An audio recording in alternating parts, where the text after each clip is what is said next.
Everyone, channel पे अगर नए आए हैं तो प्लीज़ चैनल को लाइक शेयर सब्सक्राइब कर दीजिएगा और अपने दोस्तों के साथ इस वीडियो को ज़रूर शेयर करिएगा। इस एपिसोड में हमें दिखाया जाता है कि फैंग यान अपनी टीम के साथ उसी स्नेक किंग का पीछा कर रहा होता है और पीछा करते करते वो एक ऐसी जगह पे आ जाता है जहाँ पे चारों तरफ तो पहाड़ होते हैं और वहाँ पे उस पहाड़ों की वजह से काफ़ी अंधेरा होता है, जिसकी वजह से फैंग यान और उसकी टीम काफ़ी ज़्यादा अलर्ट हो जाती है क्योंकि उन्हें यहाँ पे काफ़ी ज़्यादा खतरा लग रहा था। और तभी ड्रैगन गर्ल अपनी बोट की स्पीड को आगे बढ़ाती है और तभी फैंग यान की नज़र पड़ती है एक पहाड़ पे जिस पे लिखा था डीमन घोस्ट। वर्ड्स को पढ़ करके फैंग यान अपनी पूरी टीम को वहाँ पे सतर्क कर देता है और कहता है कि अगर वो स्नेक यहाँ पे आया होगा तो चारों तरफ पहाड़ होने की वजह से वो यहाँ पे फंस गया होगा क्योंकि ये जगह उसके लिए एक पिंजड़े से कम नहीं है। तभी हमें दिखाया जाता है कि फैंग यान की शिप के नीचे से ही वो स्नेक घूम रहा होता है और उस स्नेक के इविल ऑरा की वजह से नीचे बने हुए जितने भी फॉर्मेशन होते हैं वहाँ पे एक्टिवेट होने लगते हैं और हमें यहाँ पे दिखाया जाता है एक जाइंट सा फेस जो कि यामाजुमा फेस होता है। ये एक असुरा फेस होता है। वो फेस अपनी एनर्जी को वहाँ पे रिलीज करने लगता है और उस एनर्जी को सेंस करके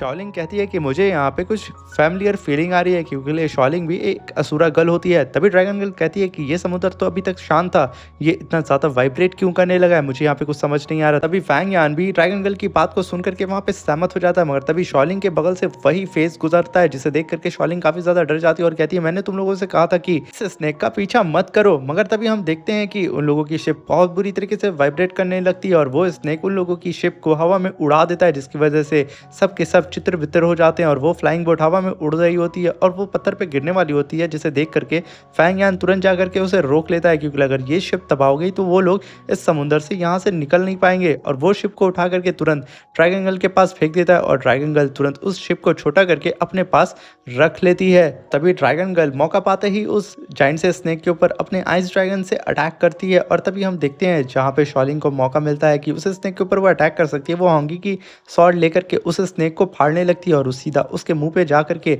उसकी आंख में अपनी स्वॉर्ड को घुसेड़ देती है जिसकी वजह से उस स्नेक को काफी ज्यादा दर्द होता है और वो घायल हो जाता है। और मौका पाते ही ड्रैगन गर्ल भी उसके ऊपर काफी बड़ा अटैक कर देती है और तभी हम देखते हैं कि फैंग यान भी मौका पाते ही उस ड्रैगन के ऊपर काफी खतरनाक अटैक कर देता है जिसकी वजह से वो ड्रैगन जाकर के एक पत्थर से टकरा जाता है और चारों तरफ बने हुए फॉर्मेशन एक्टिवेट हो जाते हैं और पानी में से कई सारे फॉर्मेशन पिलर बाहर निकलते हैं जिसे देख करके सब हैरान हो जाते हैं और आसपास का जो वेदर होता है पूरी तरीके से चेंज होकर के रेड ऑरा में बदल जाता है और उन लोगों की चारों तरफ एक शील्ड बन जाती है जिसे देख करके फैंग यान और यहाँ पे ड्रैगन गर्ल सब के सब हैरान हो जाते हैं। और तभी ड्रैगन गर्ल कहती है कि मुझे बिलीव नहीं हो रहा है कि ये 3 लाइन यामाजुमा फॉर्मेशन है और ये फॉर्मेशन 5 एलिमेंट से बना हुआ है जिसे तोड़ पाना बहुत ज़्यादा मुश्किल है। और तभी हम देखते हैं कि वो स्नेक फॉर्मेशन को तोड़ने की काफ़ी ज़्यादा कोशिश कर रहा होता है और उनमें से एक पिलर को तो वो तोड़ भी देता है जिसे देख करके फैंग यान और उसकी पूरी टीम हैरान हो जाती है। ये अभी भी खुद के लिए फाइट कर रहा है। तभी हम देखते हैं कि उस स्नेक ने जिस फॉर्मेशन को तोड़ा था वो फॉर्मेशन खुद से ही फिर से बिल्ड हो जाता है जिसे देख करके शॉलिंग कहती है कि मुझे यकीन नहीं हो रहा है कि ये फॉर्मेशन फिर से बन गया। उस स्नेक ने तो इसे पूरी तरीके से तबाह कर दिया था, आखिर ये कैसे हो सकता है। तभी फैंग यान की नज़र उसी मास्क पे पड़ती है और वो कहता है कि मुझे लगता है कि वही मास्क इस पूरे के पूरे फॉर्मेशन का एनर्जी सोर्स है। और तभी वो मार्क्स गुस्से में आकर के उस स्नेक के ऊपर अटैक करने लगता है क्योंकि उसने उसके एक पिलर को तबाह जो करने की कोशिश की। तभी हम देखते हैं कि वो स्नेक के ऊपर ये अटैक पड़ने की वजह से वो काफी ज्यादा घायल हो जाता है, मगर वो अभी भी इस जगह से भागने की कोशिश कर रहा होता है जिसे देख करके फैंग यान कहता है कि हमें बेहतर ये होगा कि इसे इस फॉर्मेशन से लड़ने दे क्योंकि अगर हम लोगों ने बेवजह यहाँ पे टांग लड़ाई तो हम लोग बेवजह मारे जाएंगे। तभी ड्रैगन गर्ल कहती है कि वो देखो वो फॉर्मेशन अपनी अपनी जगह बदल रहे हैं। तभी फैंग यान कहता है कि तुमने ही कहा था ना ये 5 एलिमेंट की पावर से बने हैं। तभी ड्रैगन गर्ल कहती है हाँ, और ड्रैगन गर्ल कहती है कि अभी उस फॉर्मेशन ने उसके ऊपर थंडर से अटैक किया था, अब शायद वो फायर से अटैक करने वाला है। और ऐसा होता भी है, वो जाइंट पिलर सीधा उसके स्नेक के ऊपर जा करके फायर से अटैक करके उसे क्रश करने की कोशिश कर रहा होता है जिसे देख करके फैंग यान कहता है कि मुझे बस मौका मिल जाए एक, और ये स्नेक कमजोर जैसे ही पड़ा तो मैं इसे मार दूंगा। और ये सारे पिलर मुझे लगता है कि इस स्नेक को यहाँ से जाने नहीं देंगे और ये लोग तो आपस में अपनी पावर को भी चेंज कर दे। तभी फैंग यान ये कह करके उस स्नेक का पीछा करने लगता है और कहता है कि मुझे उसके करीब ही रहना होगा, वो जैसे ही कमजोर पड़ेगा मैं एक अटैक करके उसे जान से मार दूंगा। मगर शॉलिंग कहती है कि तुम पागल हो चुके हो, तुम इतने बड़े ह्यूज फॉर्मेशन के बीच में जाने की कोशिश कर रहे हो, तुम खुद से जान से मारे जाओगे, तो बेहतर ये है कि तुम वापस आ जाओ। उस स्नेक के पीछे चला जाता है और उसके ऊपर अटैक करके अपनी तरफ बुलाता है क्योंकि उसको समझ में आ गया था ये फॉर्मेशन सबसे ज्यादा पावरफुल वहां पे जहाँ पे वो मास्क बना हुआ फेस। जैसे ही फैंग यान उस स्नेक को वहां लेकर के पहुंचता है वैसे ही वो फॉर्मेशन उस स्नेक के ऊपर आइस अटैक कर देता है और जैसे ही वो स्नेक स्नेक वहाँ पे जम जाता है, जिसे देख कर के फैंग यान और शॉलिंग काफ़ी ज़्यादा खुश हो जाते हैं। तभी फैंग यान कहता है ये मेरे पास सही मौका है, और तभी वो जायंट सा फॉर्मेशन उस स्नेक को अपने 2 पिलर के बीच में फँसा लेता है, जिसकी वजह से वो जो स्नेक होता है की जगह फँसा रह जाता है, जिसे देख कर के फैंग यान अपनी उसी आई नीडल स्वॉर्ड से अटैक कर देता है, मगर ये अटैक वहाँ पे मिस हो जाता है।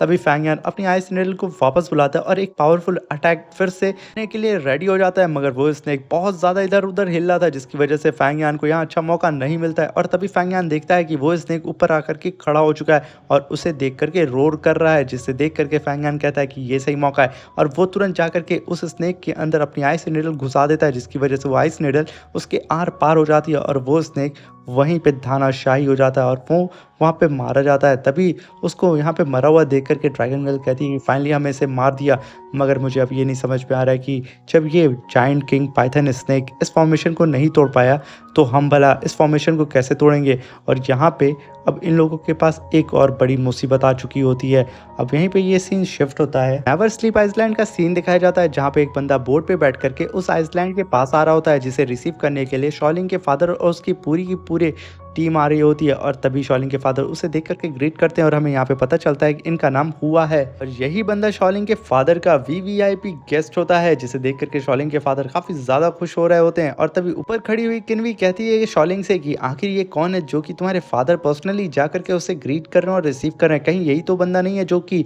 वीवीआईपी पर्सन है जो कि आने वाला था। अभी शॉलिंग कहता है कि मैंने भी इस बंदे को कभी भी अपनी लाइफ में नहीं देखा है। और तभी वहाँ पे जियांग और नानतियांग आ जाते हैं, और तभी नानतियांग कहता है क्या ये वही बंदा है जो कि वीवीआईपी गेस्ट है। और तभी नानतियांग उसके ऑरा को सेंस कर लेता है और कहता है कि मुझे बिलीव नहीं हो रहा है, ये मेडिकोर लेवल के पीक पर है, हमें भी चल के इस वीवीआईपी पर्सन से मिलना चाहिए क्योंकि ये बहुत ज़्यादा पावरफुल है। ये कह करके वो लोग वहाँ चले जाते हैं और तभी हमें पार्टी हॉल का सीन दिखाया जाता है, जहाँ पे शॉलिंग के फादर यहाँ पे अपने वीवीआईपी गेस्ट हुआ को काफ़ी ज़्यादा रिस्पेक्ट पेश कर रहे होते हैं और कहते हैं कि हम पूरे के पूरे सेक्ट मेंबर आपका वेट कर रहे थे सीनियर, आप जब तक नहीं आते तब तक हम इस पार्टी को स्टार्ट नहीं करते। तभी हुआ कहता है आप लोग जानते हैं ना कि मेरी थोड़ी तबीयत खराब है, जिसकी वजह से मैं बहुत कम ट्रैवल करता हूँ, मगर मैं क्या करूँ, आपने मुझे इतनी प्यार से बुलाया था जिसकी वजह से मुझे यहाँ पे आना पड़ा और आपके इस अलायंस में शामिल होना पड़ा। तभी शॉलिंग के फादर अपने बेटे से मिलाते हैं और कहते हैं कि ये मेरा बेटा है जो कि हुआ माउंटेन में एक इनर डिसाइबल है, जिसकी वजह से शाओलिंग भी उन्हें आकर के हुआ को ग्रीट करता है। और तभी हुआ कहता है कि मानना पड़ेगा आपका बेटा काफ़ी ज़्यादा पावरफुल और काफ़ी ज़्यादा समझदार है, बिल्कुल आपकी तरह। और वो लोग यहाँ पे बात ही कर रहे होते हैं, तभी वो दूसरा बंदा जो इसका नाम शाओ होता है वो खड़ा हो जाता है और कहता है कि सीनियर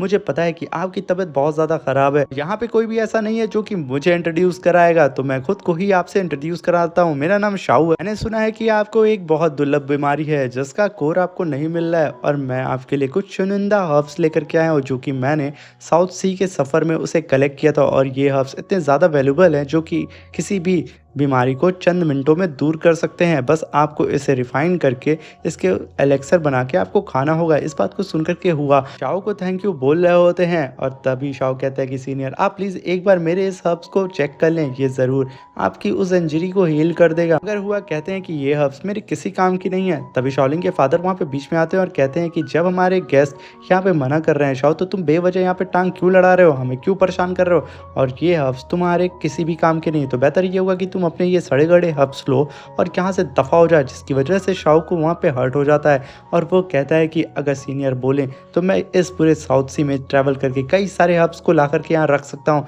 वो भी एक दिन के अंदर अंदर। जिसे सुन करके नानतियांग और जियांग कहते हैं कि आखिर ये बंदा है कौन, और तभी नानतियांग कहता है कि मुझे लगता है कि ये बंदा इस पूरी साउथ सी में काफ़ी ज़्यादा वैल्यूएबल पर्सन है। और तभी हम देखते हैं हुआ वहाँ पे खड़े हो जाते हैं और शाओ से कहते हैं कि आप यहाँ पे बेवजह नाराज़ हो रहे हैं, मेरी जो बीमारी है वो सच में इन छोटे मोटे हर्ब्स से नहीं ठीक होगी और मुझे किसी और तरीके की हर्ब्स की ज़रूरत है। और तभी शॉलिंग के फादर ताली बजाते हैं और कई सारी मेट्स वहाँ पे हर्ब्स लेकर के आ जाती हैं, जिसे देख करके नानतियांग और जियांग के फिर होश उड़ जाते हैं क्योंकि वो काफ़ी ज़्यादा वैल्यूबल हर्ब्स होते हैं। और तभी शॉलिंग के फादर कहते हैं कि सीनियर प्लीज़ आप एक बार मेरे हर्ब्स की तरफ नज़र दौड़ा लें। और तभी हुआ उन सारे हर्ब्स को देखता है और कहता है कि ये सब हर्ब्स बहुत ज़्यादा पावरफुल हैं, मगर मुझे जो चीज़ चाहिए वो इनमें से कोई भी नहीं है। तभी वहाँ पे शाओ कहता है कि सीनियर हुआ आप मुझे बता सकते हैं कि आपको किस तरीके की हर्ब की ज़रूरत है, मैं उसे आज ही कि आज यहाँ पे ला करके रख दूंगा। इस बात को सुन करके शॉलिंग के फादर कहते हैं कि तुम यहाँ पे खड़े होकर के काफ़ी देर से बकवास कर रहे हो, बेहतर ये होगा कि तुम वहाँ पे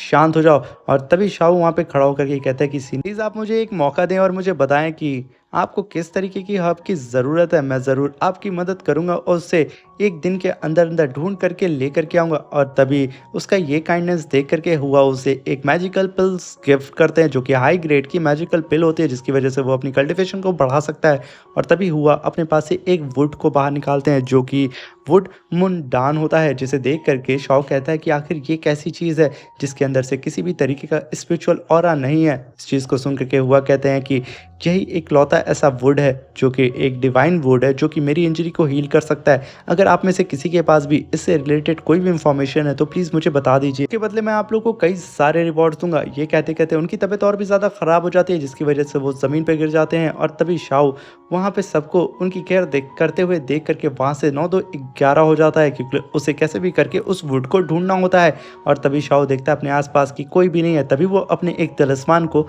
बाहर निकालता है और उस तिलिस्मान को बाहर फेंक करके एक क्वांटम को समन करता है, और उसी क्वांटम में बैठ करके वो यहाँ से चला जाता है। तो यहीं पे हमारा ये एपिसोड खत्म हो जाता है। अब मिलते हैं इसके नेक्स्ट एपिसोड में। Thank you, bye bye.